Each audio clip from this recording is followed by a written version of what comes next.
नमस्कार।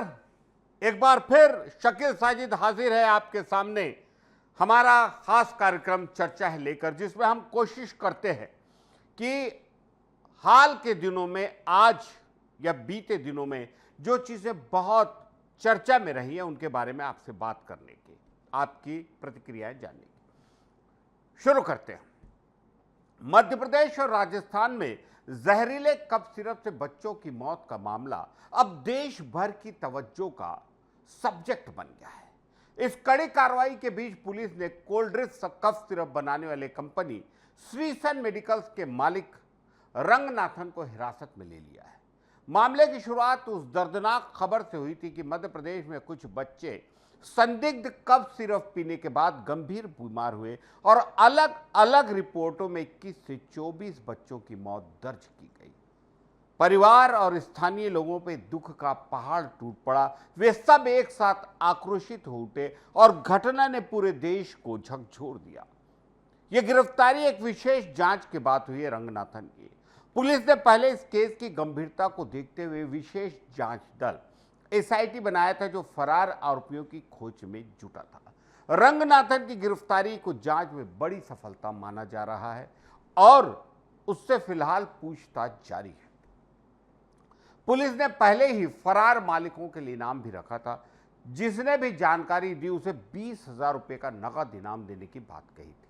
अब रंगनाथन की हिरासत और पूछताछ से उम्मीद है कि मामले के कई पहलू साफ होंगे और जो इस तरह के गंभीर अपराधियों के दोषी हैं उन तक पहुंचना आसान होगा।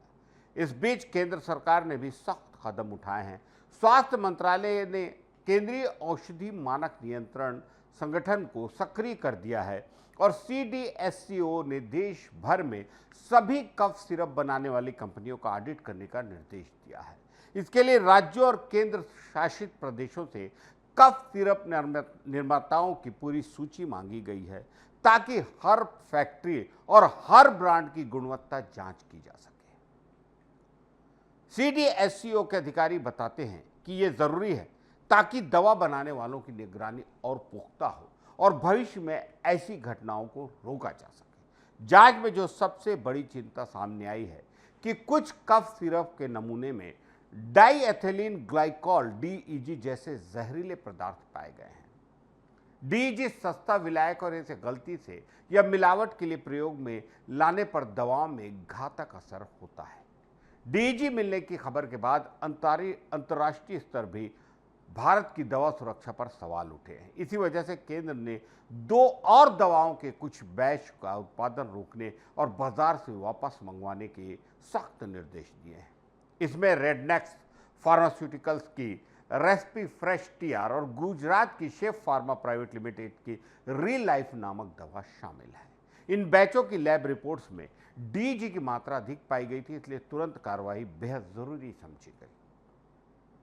कंपनी के बारे में जो जानकारी मिलती है वो यह है कि श्रीसन मेडिकल्स की फैक्ट्री तमिलनाडु के कांचीपुरम जिले के सुंगवरचत्रम इलाके में स्थित थी और पिछले 14 साल से कोल्ड ड्रिंक सिरप बनाती आ रही थी।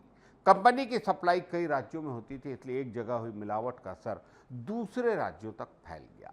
तमिलनाडु के स्वास्थ्य विभाग की ओर से भी कहा गया है कि 3 अक्टूबर को दवा नियंत्रक द्वारा लिए गए सैंपलों की लैब रिपोर्ट में कोल्ड ड्रिंक को मिलावटी पाया गया है और उसके बाद वहां उत्पादन बंद करने के आदेश जारी हो गए हैं। मध्य प्रदेश के स्वास्थ्य राज्य मंत्री नरेंद्र शिवाजी पटेल ने इस घटना के लिए तमिलनाडु सरकार की सतर्कता पर सवाल उठाए हैं। पटेल का कहना था कि राज्य से बाहर भेजी जा रही दवाओं की जांच करना भी उन्हीं की जिम्मेदारी है। दूसरी तरफ तमिलनाडु प्रशासन और दवा नियामक एजेंसियां कह रही हैं कि मामले की जांच जारी है और दोषियों के खिलाफ कड़ी कार्रवाई की जाएगी। स्पष्ट है कि यहां गलती या लापरवाही किस तरफ हुई उसकी शिनाख्त अब जांच से ही स्पष्ट होगी। अब आगे क्या होगा यह भी साफ हो रहा है। सीडीएससीओ का ऑडिट और निरीक्षण अभियान, राज्यों द्वारा भेजी जाने वाली निर्माता सूचियों, फैक्ट्री के रिकॉर्ड्स की तलाशी और हिरासत में लिए गए लोगों से पूछताछ, इस सब के जरिए वजह और जिम्मेदारी का पता लगाने की कोशिश होगी। साथ ही सरकार ने लोगों को चेतावनी भी दी है कि अगर किसी सिरप के बारे में शंका हो तो उसे ना पिए और अपने डॉक्टर या नज़दीकी स्वास्थ्य केंद्र से संपर्क करें। बाजार से बेचे जा चुके संदिग्ध बैचों की जानकारी आम जनता तक पहुंचाने और इन बैचों को वापस मंगवाने की प्रक्रिया भी चल रही है। इस घटना ने एक बार फिर दवा विनियमन और क्वालिटी कंट्रोल की अहमियत को उजागर कर दिया है। बच्चों की जान चली गई, चाहे वो मध्य प्रदेश, राजस्थान, छत्तीसगढ़ कहीं के बच्चे हैं, पूरे का पूरा परिवार टूट गया है। ये नुकसान कोई वापस नहीं कर सकता। इसलिए यहाँ की सरकारें एक दूसरों को कसूरवार ठहराने के बाद या एक दूसरों को कसूरवार ठहराने के बजाय उन लोगों पे शिकंजा कसे जो इसके लिए जिम्मेदार है। अब जांच एजेंसियों, स्वास्थ्य विभाग और दवा नियंत्रक को ये सुनिश्चित करना होगा कि दोषियों को सजा मिले और भविष्य में दवाओं की गुणवत्ता पर निगरानी इतनी कड़ी हो कि कोई भी कंपनी इस तरह की लापरवाही, इस तरह की गलती ना कर सके। जनता को भी सतर्क रहने की सलाह दी जा रही है। खरीदी पर लेबल, बैच नंबर और एक्सपायरी की जांच करें और किसी भी संदिग्ध दवा की सूचना तुरंत स्वास्थ्य अधिकारियों को दें। आगे बढ़ते हैं। बिहार चुनाव, जी हाँ, 6 नवंबर 11 नवंबर को होने वाले 2 चरणों में जो बिहार चुनाव है बेहद महत्वपूर्ण है। न सिर्फ बिहार के प्रदेश की राजनीति के लिए बल्कि बहुत महत्वपूर्ण है देश की राजनीति के लिए। और 14 नवंबर को ये रिजल्ट आने वाला है। बहुत सारे लोगों का कहना है, बहुत सारे लोग सैफोलॉजिस्ट हैं, उनका कहना है कि बिहार चुनाव में छोटे दलों की भूमिका इस बार बहुत ही अहम रहने वाली है। अभी तक यह साफ नहीं है कि कितने दल इस बार विधानसभा चुनाव लड़ेंगे, लेकिन 2020 की तुलना में इस बार ज्यादा दल मैदान में दिखेंगे और इस बार नए दल भी चुनाव में उतर सकते हैं, जैसे प्रशांत किशोर की जन स्वराज पार्टी, तेज प्रताप यादव की जनशक्ति जनता दल, आईपी गुप्ता की इंडियन इंक्लूसिव पार्टी और पूर्व आईपीएस अधिकारी शिवदीप लांडे की हिंद सेना पार्टी। छोटे दलों की संख्या बढ़ने के 2 मुख्य कारण हैं।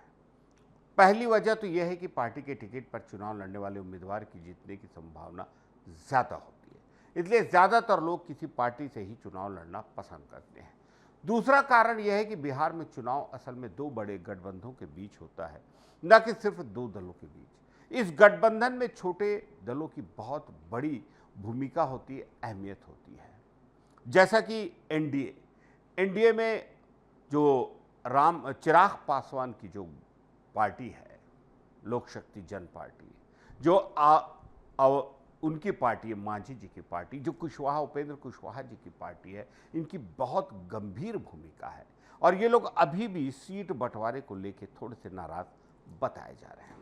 उसी तरह अगर महागठबंधन की बात करें तो महागठबंधन में भी आप ये मान के चले कि जहां सीपीआई-एमएल, कांग्रेस, आरजेडी और दूसरे बहुत सारे छोटे दल हैं, जिसमें आपका झारखंड मुक्ति मोर्चा भी है और पशुपति पारसनाथ पासवान की पार्टी भी है, तो वहाँ भी सीटों की शेयरिंग कोई बहुत आसान बात नहीं है। और सबसे बड़ी बात, जो दल निर्विवाद रूप से सभी ये कह रहे हैं सैफोलॉजिस्ट कि बिहार में जो 2 दल कुछ आश्चर्यजनक यानी फैसले ला सकते हैं, नतीजे ला सकते हैं, वो है जन स्वराज पार्टी प्रशांत किशोर की और असदुद्दीन ओवैसी की एआईएमआईएम पार्टी। बिहार में कई बार निर्दलीय उम्मीदवार भी चुनाव लड़ते हैं, लेकिन उनका जीतना मुश्किल होता है।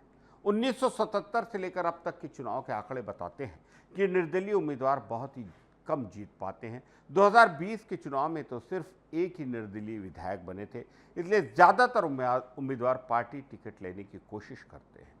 छोटे दलों की बढ़ती संख्या का एक कारण ये भी है कि ये दल राष्ट्रीय और बड़े क्षेत्रीय दलों के साथ मिलकर चुनाव लड़ते हैं और उन्हें जीत दिलाने में मदद करते हैं। 1995 के बाद से हुए चुनाव के आंकड़े भी बताते हैं कि बिहार का चुनाव मुख्य रूप से 2 गठबंधनों के बीच होता है, जिनमें छोटे दल भी शामिल होते हैं। 2020 के चुनाव में छोटे दलों ने कुल करीब 24% वोट हासिल किए थे, जो बहुत बड़ी संख्या है। 2015 और 2010 के चुनाव में भी छोटे दलों ने लगभग 20 से 24% वोट हासिल किए थे। इससे पता चलता है कि ये दल बिहार की राजनीति में अपनी जगह बना चुके हैं। बिहार के विभाजन से पहले 1995 और 2000 के चुनाव में भी छोटे दलों को समर्थन ज्यादा मिला था, उन्हें करीब 28% वोट मिले थे। बिहार में छोटे दल बिला शक अकेले बहुत सीटें नहीं जीत पाते, लेकिन ये बड़े दलों के वोटों को संख्या बढ़ाने, उन्हें जोड़ने में मदद करते हैं।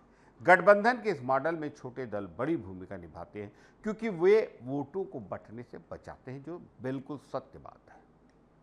और ये छोटे दल वोटों को बंटने से बचाते हैं और एक मजबूत गठबंधन बनाते हैं। यही वजह है कि बिहार में राजनीतिक दलों की संख्या लगातार बढ़ती जा रही है। कुल मिलाकर बिहार के चुनाव दो बड़े गठबंधनों के बीच होने हैं और इनमें छोटे दल भी जरूरी हैं। छोटे दल न केवल राजनीति को प्रभावित करेंगे बल्कि बड़े दलों की जीत में अहम भूमिका निभाएंगे। बिहार चुनाव में छोटे दलों की भूमिका बहुत महत्वपूर्ण होगी, इसमें कोई शक नहीं है। आगे बढ़ते हैं अगली खबर की ओर। रायपुर के नवा रायपुर में भारतीय सूचना प्रौद्योगिकी संस्थान IIT में एक ऐसा मामला सामने आया है जिसने सबको हैरान कर दिया। यहाँ के एक छात्र ने आर्टिफिशियल इंटेलिजेंस AI तकनीक का गलत इस्तेमाल करते हुए 36 छात्राओं की तस्वीरें लेकर उनकी करीब 1000 अश्लील फोटो बना डाले। ये छात्र इलेक्ट्रॉनिक्स एंड कम्युनिकेशन इंजीनियरिंग विभाग का छात्र है। पुलिस ने आरोपी के लैपटॉप, मोबाइल और पेन ड्राइव जब्त कर उसकी गिरफ्तारी कर ली है। आरोपी का नाम सैयद रहीम बताया जा रहा है। पुलिस के मुताबिक सैयद रहीम कॉलेज के विभिन्न कार्यक्रमों में छात्राओं की तस्वीरें खींचता था। इसके बाद इन तस्वीरों को AI की मदद से अश्लील रूप में बदल देता था। वह यह सामग्री अपने दोस्तों को भी दिखाता था, जिससे मामला सामने आया। कई छात्राओं को इस बारे में जानकारी मिली और उन्होंने कॉलेज प्रबंधन को शिकायत की। कॉलेज ने आरोपी छात्र को तत्काल सस्पेंड कर दिया है, लेकिन पुलिस को इसकी जानकारी बाद में दी गई। पुलिस ने इस मामले में FIR दर्ज कर आरोपी को बिलासपुर से, जहां का वो निवासी है, गिरफ्तार कर लिया है। इस घटना ने छात्रों और उनके अभिभावकों के बीच चिंता पैदा कर दी है। कॉलेज प्रशासन ने इस मामले की जांच के लिए महिला स्टाफ की एक विशेष समिति बनाई है, जो तकनीकी पहलुओं के साथ सोशल मीडिया और डेटा लीक की भी जांच करेगी। प्रबंधन ने कहा है कि जांच पूरी होने के बाद वह अपनी रिपोर्ट पुलिस के साथ साझा करेगी। लेकिन छात्राओं के लिए और अभिभावकों के लिए चिंता की ज़्यादा बड़ी बात यह है कि इस तरह के और किसी और टैलेंटेड छात्र ने अपने इंटेलिजेंस का, आर्टिफिशियल इंटेलिजेंस AI का गलत इस्तेमाल कर आगे इस तरह की हरकत की या नहीं, इस पर प्रबंधन और पुलिस को रोक लगाना बेहद जरूरी होगा। Cyber crime expert Mukesh Chaudhary ने इस घटना को बेहद शर्मनाक बताया है। उन्होंने कहा कि आज के डिजिटल युग में ऐसे कई ऐप मौजूद हैं जिनकी सुरक्षा कमज़ोर होती है और जिनसे इस तरह के कंटेंट बनाए या बदले जा सकते हैं। उन्होंने बताया कि अगर छात्र ने AI ऐप का इस्तेमाल किया है तो फोटो और वीडियो कई सर्वरों पर सेव हो चुके होंगे और उनका गलत इस्तेमाल हो सकता है। इसलिए इस मामले में सख्त कदम उठाना ज़रूरी है। UGC ने भी इस तरह के मामलों को रोकने के लिए छात्रों में जागरूकता अभियान चलाने और उन्हें प्रशिक्षण देने के निर्देश दिए हैं। साथ ही कहा है कि अगर कोई छात्र छात्रा इस तरह की परेशानी में हो तो वह तुरंत पुलिस से संपर्क करे, ताकि इंटरनेट, ब्राउज़र और अन्य डिजिटल माध्यमों की जांच कर ज़रूरी डेटा डिलीट कराया जा सके। कानून की बात करें तो किसी की तस्वीर लेकर उसे बिना अनुमति बदले या अश्लील रूप में पेश करना गंभीर अपराध है। इसके लिए सूचना प्रौद्योगिकी अधिनियम की धारा 67, 67A और 66(2) के तहत सजा का प्रावधान है। इसमें 3 से 5 साल की जेल हो सकती है। इसके साथ ही ये अपराध समाज के लिए बेहद हानिकारक माना जाता है। ये मामला हमें ये सोचने पर मजबूर करता है कि डिजिटल दुनिया में सुरक्षा, हिफाजत कितनी ज़रूरी है। विज्ञान वरदान ही नहीं, अभिशाप भी है। टेक्नोलॉजी का सही उपयोग करना हम सभी की जिम्मेदारी है। साथ ही ऐसे मामलों में पेरेंट्स भी अगर चुप्पी साध ले और पूरा समाज चुप्पी साध ले तो ये और बढ़ सकते हैं। इसलिए हर किसी को सावधान रहना चाहिए, वो चाहे छात्र के अभिभावक हो, चाहे छात्राओं के अभिभावक हो, और अपनी प्राइवेसी की सुरक्षा करनी चाहिए। कुल मिलाकर ये घटना न केवल छात्राओं के लिए बल्कि पूरे समाज के लिए गंभीर चेतावनी है और हमें डिजिटल सुरक्षा को लेकर सजग और जागरूक रहना होगा।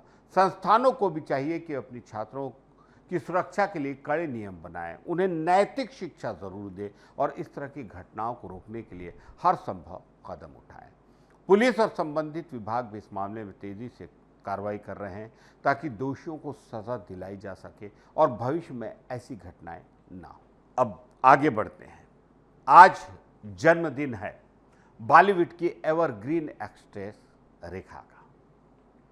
रेखा बॉलीवुड की ऐसी शख्सियत है जिन्होंने 16 साल की उम्र में कदम रखा था फिल्मी दुनिया में और आज 71 की उम्र में भी बनी हुई सबसे बड़ी खूबसूरत सदाबहार दीवार।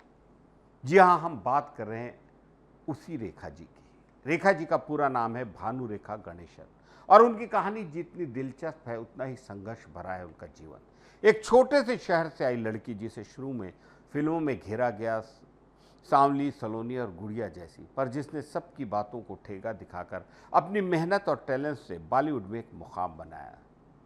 सुन सुन सुनो गुलाबी कली सावन भादों से शुरू हुई नवीन निश्चल के साथ की रेखा जो आज भी कई पीढ़ियों के लिए प्रेरणा है।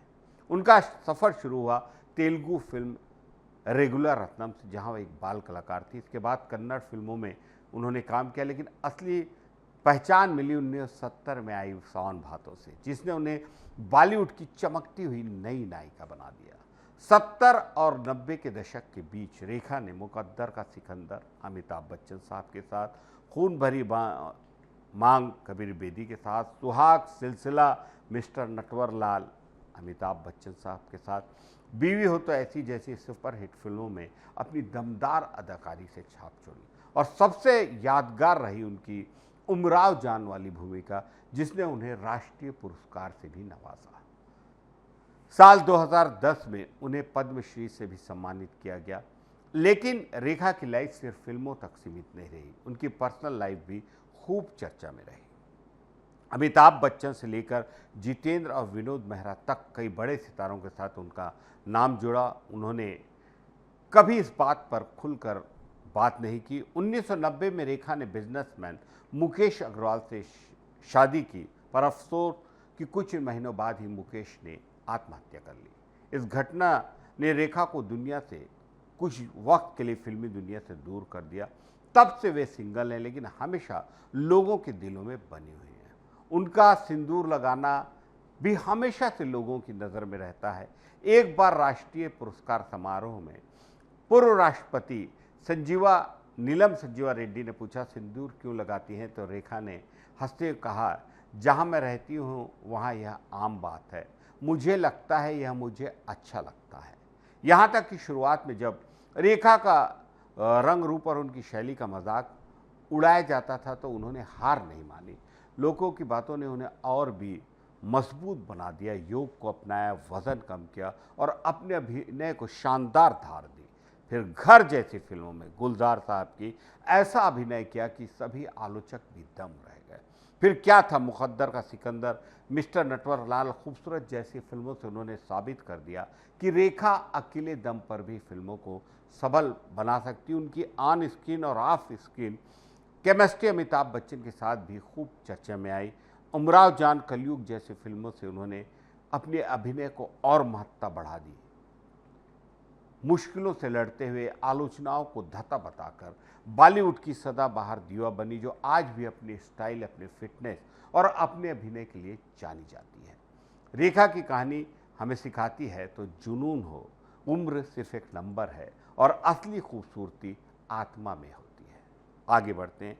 एक और बहुत बड़े फिल्मकार, दिग्गज फनकार गुरुदत्त हिंदू सिनेमा के एक ऐसे नाम हैं जिनके बारे में सुनते ही लोग उनकी खास फिल्मों और दिल छूने वाले गीतों को याद करते। गुरुदत्त का असली नाम वीरेंद्र भार्गव था। 9 जुलाई 1925 को भारत के कर्नाटक राज्य मैसूर में पैदा हुए। बचपन से ही उन्हें फिल्मों और कला से लगाव था। पढ़ाई छोड़कर फिल्मों में आने का सपना लेकर मुंबई आए और कड़ी मेहनत से अपनी जगह बनाई। गुरुदत्त ने बतौर अभिनेता, निर्देशक, निर्माता और लेखक के तौर पर काम किया। उन्होंने फिल्मों में अलग पहचान बनाई जो उस वक्त के बॉलीवुड से अलग थी। उनकी फिल्मों में कहानी के साथ साथ गाना और संगीत भी बहुत ख़ास होते थे। उनकी मशहूर फिल्मों में, कालजयी फिल्मों में प्यासा, कागज़ के फूल, साहस, साहब, बीबी और गुलाम, चौदहवीं का चांद, मंजिल, सीआईडी और बाजी शामिल है। ये फिल्में सिर्फ मनोरंजन नहीं थी, बल्कि उनमें ज़िंदगी की जटिलताएं, प्यार की पीड़ा और समाज की सच्चाइयाँ दिखाई गई थी। गुरुदत्त की फिल्मों की सबसे बड़ी खासियत ये थी कि वे आम जिंदगी के दर्द और भावनाओं को बड़ी खूबसूरती से पर्दे पर लाते थे। प्यासा और कागज़ के फूल जैसी फिल्में शुरू में तो ज़्यादा लोकप्रिय नहीं हुई, लेकिन बाद में उन्हें बॉलीवुड की सबसे बड़ी क्लासिकल फिल्में माना गया। गुरुदत्त के गीत भी आज तक दिलों में बसते हैं। उनकी आवाज़ और अंदाज सबको याद रहता है। गुरुदत्त का जीवन आसान नहीं था। उनके सामने कई मुश्किलें आई, मानसिक दबाव झेला। वे बहुत ही संवेदनशील इंसान थे और अपने काम को लेकर बेहद गंभीर थे। उनकी ज़िंदगी में कुछ मुश्किल रिश्ते भी आए और कई बार उनका मनोबल गिरा। इसलिए आज के ही दिन 10 अक्टूबर 1964 को गुरुदत्त ने इस दुनिया को अलविदा कह दिया, जब वे सिर्फ 39 साल के थे। उनकी मौत ने फिल्म इंडस्ट्री को बहुत बड़ा नुकसान पहुंचाया। गुरुदत्त के करियर की बहुत सारी उपलब्धियां हैं। उन्होंने 1950 और 60 के दशक में फिल्मों को नया रंग दिया। वो आज भी नए कलाकारों के लिए प्रेरणा है। उनकी फिल्मों के गीत मस्ताने दिलों को छू जाते हैं। गुरुदत्त उनकी कला के लिए आज भी याद किया जाता है। उनके योगदान को सम्मान देते हुए कई बार उनकी फिल्मों को राष्ट्रीय और अंतर्राष्ट्रीय स्तर पर पुरस्कृत किया गया। गुरुदत्त का नाम बॉलीवुड के उन लोगों में गिना जाता है, उस शख्सियत में जिन्होंने फिल्मों को सिर्फ मनोरंजन का जरिया नहीं बल्कि कला के रूप में पेश किया गया। गुरुदत्त ने अपनी छोटी सी जिंदगी में जो काम किया वो बॉलीवुड के इतिहास में सुनहरे अक्षरों में लिखा जाएगा। उनकी पुण्यतिथि आज डीए न्यूज़ प्लस उन्हें सादर नमन करता है। मैं शकील साजिद भी अपनी भावभीनी श्रद्धांजलि गुरुदत्त जैसी शख्सियत को देता हूँ।